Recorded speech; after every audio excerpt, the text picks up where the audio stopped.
Aujourd'hui, sur cette chaîne YouTube qui parle de matériel photographique, nous allons parler non pas d'un appareil photo, mais d'un smartphone.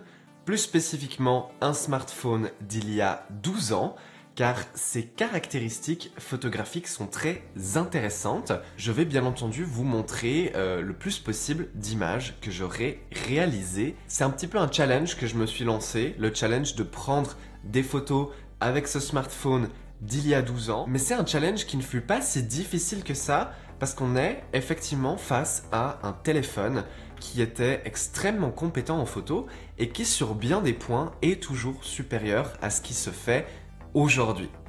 J'ai envie aujourd'hui que l'on parle du Nokia Lumia 1020. Les plus jeunes d'entre vous ne se rappellent pas, mais avant que tous les smartphones ressemblent à ça et que tout le monde en ait un sur soi, voire deux, voire trois, on avait des téléphones de tout type et de toute catégorie en fonction des utilisations, en fonction des utilisateurs. On avait des téléphones dédiés à l'utilisation professionnelle avec des clients mail pro et souvent des claviers complets. On avait des téléphones dédiés à la lecture de multimédia avec souvent des boutons directs sur la tranche de l'appareil vous permettant d'accéder à la lecture multimédia, voilà, play, pause, etc. Et on avait bien entendu les photophones. Qu'est-ce qu'un photophone? C'était un téléphone mélangé à un appareil photo compact. C'était des téléphones qui étaient très compétents en photo et qui souvent reprenaient des vraies caractéristiques d'appareils photo compact. Des photophones, on pouvait en trouver et chez Sony Ericsson, ils étaient souvent d'ailleurs appelés Cybershot, ou chez Nokia avec en général leur série N. Blablabla, les smartphones se sont un peu démocratisés. Qu'est-ce qu'on appelle un smartphone? Le smartphone, c'était le téléphone intelligent, c'était celui qui faisait tout. Il faisait pas tout aussi bien, mais il faisait tout. Et on a ici un exemple de smartphone de la marque Nokia, un des tout derniers avant que Nokia fasse en fait faillite et soit racheté. Et c'est le Lumia 1020 qui était une collaboration déjà à ce moment-là avec Microsoft. On est donc sur ce qu'on appelle un Windows Phone. Voilà, voici un Windows Phone. Moi, je me souviens spécifiquement... Attendez, je trouve que la luminosité est un poil trop élevée. Comment on a juste la luminosité? Moi, je me souviens bien quand ce modèle est sorti, j'en voulais absolument un. À cause, bien entendu, de l'appareil photo, qui est exceptionnel, on va y venir. Mais c'était un Windows Phone et déjà à l'époque, déjà en 2013, Windows Phone était dépassé comparé à la concurrence chez Apple et chez Android. Et ça fait que, au final, j'ai jamais acheté ce téléphone. À la place, j'avais pris un Sony Xperia Z, si ça vous parle, parce que Android était tellement plus puissant et me permettait de faire toutes les choses cool que faisaient les jeunes à l'époque, à savoir éventuellement des jeux, mais surtout tous les réseaux sociaux qui étaient un peu absents de ces Windows Phone et qui ont causé en fait la perte et la mort de Windows Phone. Mais aujourd'hui, on n'est pas du tout là pour parler de Windows Phone, j'en ai même rien à faire de Windows Phone, j'utilise pas, je l'ai pas customisé, c'est tout par défaut là pour l'instant. D'ailleurs, il s'agit d'un modèle américain du téléphone, il y a le logo AT&T là en haut que j'ai acheté sur eBay pour à peu près 50 €. Ce qui est intéressant avec ce Nokia, c'est l'appareil photo. Parlons du coup de l'appareil photo de ce Nokia, qui fut, je crois bien, un dernier dans sa catégorie. On n'a plus jamais eu d'appareil photo aussi sophistiqué sur des téléphones, sur des smartphones, après ça. La première caractéristique intéressante, c'est qu'on a un capteur conséquent. C'est un capteur multiratio d'aspect, on peut donc faire du 4/3 ou du 16/9 avec, sans perdre trop de pixels, ça veut dire que le capteur n'est ni 4/3 ni 16/9, il est en fait les deux, c'est un peu une forme de croix. Et ça permet à ce téléphone de faire des photos de 34 millions de pixels en 4/3 ou de 38 mégapixels en 16/9. Pardon, j'ai dit une petite bêtise, c'est 38 mégapixels en 4/3 et 34 mégapixels en 16/9 et non l'inverse. Moi, j'ai fait toutes mes photos en 4/3 parce que je trouve que c'est un ratio d'aspect qui est très sympa et qui me plaît personnellement beaucoup plus.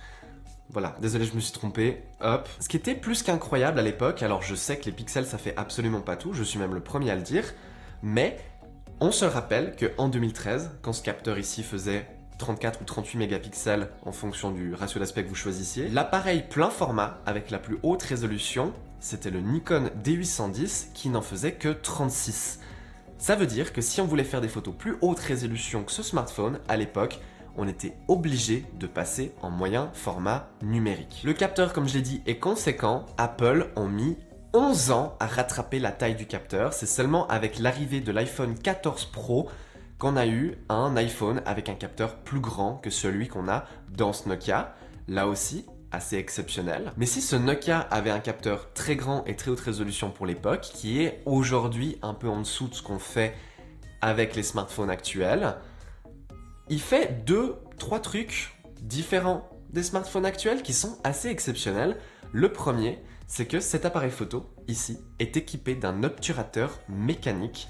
C'est un obturateur central qui peut se synchroniser avec des flashs à n'importe quelle vitesse. Et oui, exactement comme dans votre très cher Hasselblad X2D. Et bien entendu, Nokia ne font pas les choses qu'à moitié. Après avoir mis un obturateur mécanique dans un téléphone, ils ont aussi mis un flash au xénon. C'est un vrai flash. Un flash qui peut figer les choses dans le temps, figer les choses dans l'espace, en mode flash quoi, genre un vrai flash. Ça, c'est pas un flash LED. Enfin oui, il y a aussi un flash LED pour la vidéo et pour l'autofocus juste à côté, mais le flash principal ici est un vrai flash. Un vrai flash, un vrai de vrai. On a un bouton de déclenchement, comme sur un appareil photo, avec le demi-cran pour la mise au point automatique, et intéressante, mais l'objectif est signé Carl Zeiss. Alors vous verrez sur les photos d'exemple que l'optique, c'est le plus gros défaut de ce téléphone. L'objectif n'est pas de bonne qualité simplement. Il n'y a que le centre qui est net. Il y en a beaucoup d'aberrations. Ça se voit que c'est très probablement une optique en plastique. Par contre, le capteur est vraiment dingue. Et c'est ça qui est vraiment intéressant. C'est que ce téléphone Nokia peut prendre des photos en format RAW. Et je parle pas d'un faux format RAW comme le Pro RAW de l'iPhone. Non, non, non. On peut vraiment faire des DNG, c'est vraiment des fichiers décompressés qui, lorsqu'ils sont ouverts dans Lightroom ou dans Capture One, prennent exactement toutes les caractéristiques que l'on apprécie d'un format RAW, d'un fichier RAW. Vous pouvez leur appliquer vos pré-réglages et vos traitements habituels que vous utiliseriez typiquement sur vos appareils photo. Et vous verrez que effectivement, on peut matcher les photos de ce téléphone avec des appareils photo ultra facilement parce que c'est du vrai RAW. C'est un vrai capteur, c'est un vrai obturateur, c'est un vrai flash. On a un vrai réglage manuel. Le Nokia ne prend qu'une photo à la fois, contrairement à un iPhone aujourd'hui qui prend toujours plusieurs photos en même temps et qui les combine en une, ce qui veut dire qu'il y a toujours du pré-traitement qui est effectué. Ici, c'est vraiment comme un appareil photo. Et c'est ça qui peut faire des rendus assez incroyables. Mais c'est pas tout. C'est pas tout, parce qu'à chaque fois que vous prenez un RAW, le Nokia génère aussi un JPEG. Et les JPEG qui sortent de ce Nokia sont tout bonnement atroces. Ils ont tellement un look, ils ont tellement une vibe de photos prises dans les années 2000 que je pense que ce téléphone pourrait aussi être potentiellement très bien reçu des gens qui ont envie, qui veulent spécifiquement un retour à cette esthétique des années 2000. C'est très à la mode en ce moment, j'ai même l'impression que ça le sera plus pendant très longtemps, tellement ça fait un moment que c'est à la mode. Mais l'esthétique des années 2000 revient tellement fort que moi, aujourd'hui, je ne peux plus aller en club ou en soirée sans voir des gens avec des petits appareils compacts de leur enfance et faire des petites photos avec le flash qui sont affreuses, avec volontairement la date laissée en permanence imprimée dans le bas de l'écran, juste pour l'esthétique, juste pour le look, juste pour le genre. Ce Nokia fait des photos qui sont parfaites à ce niveau-là. Et ce qui est dingue, c'est que pour chaque photo que vous prenez, vous avez le JPEG qui est vraiment Y2K vibes, donc les années 2000. Et juste à côté, vous avez ce RAW qui est tellement clean, qui est tellement malléable, qui est haute résolution, qui est globalement très propre, c'est juste que l'optique est pas de ouf net, et qui peut rendre ultra bien si vous prenez un peu le temps de le retoucher, je trouve. Et je pense que ça sert à rien que je continue de vous parler de ce téléphone sans vous montrer de petites photos d'exemple, donc c'est ce que je vais faire maintenant.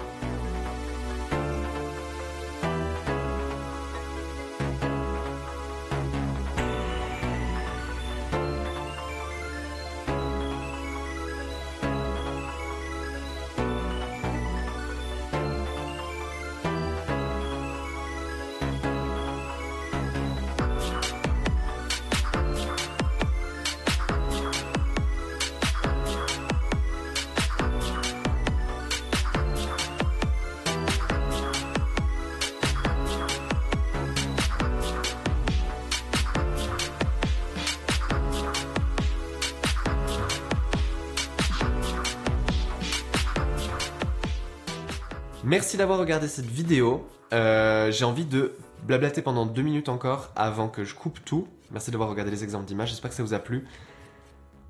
Quand j'ai acheté ce téléphone, j'ai été extrêmement déçu de voir qu'il n'y avait pas l'application Nokia Camera installée dessus. Je ne pouvais faire des photos qu'avec l'application photo de base de Microsoft, ce qui ne me laisse ni accès au réglage manuel, ni accès au format RAW, donc c'était assez problématique, puisque je ne pouvais du coup pas du tout exploiter tout le potentiel de ce smartphone. Il s'avère que j'ai réussi à réinstaller l'application Nokia Camera en le connectant à un PC Windows et en exécutant un petit programme conçu pour les Nokia Lumia qu'on peut trouver sur le site de Microsoft.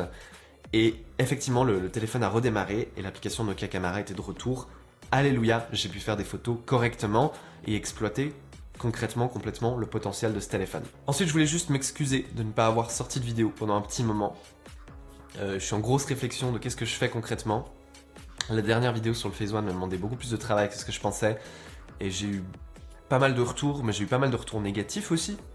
Ce qui est bien, parce que ça fait progresser la chaîne. J'ai les oreilles extrêmement bouchées à cause de mes allergies au pollen qui sont explosives en ce moment. Et ça rend le montage et même le tournage de ces vidéos un peu difficile. Merci comme d'habitude de votre soutien. On continue bientôt. Et si ça vous intéresse, je pourrais faire une comparaison côte à côte avec l'iPhone. Mais que si ça vous intéresse, parce que moi j'ai la flemme de faire des photos avec l'iPhone. C'est trop chiant. Avec ça, c'est plus fun. Voilà.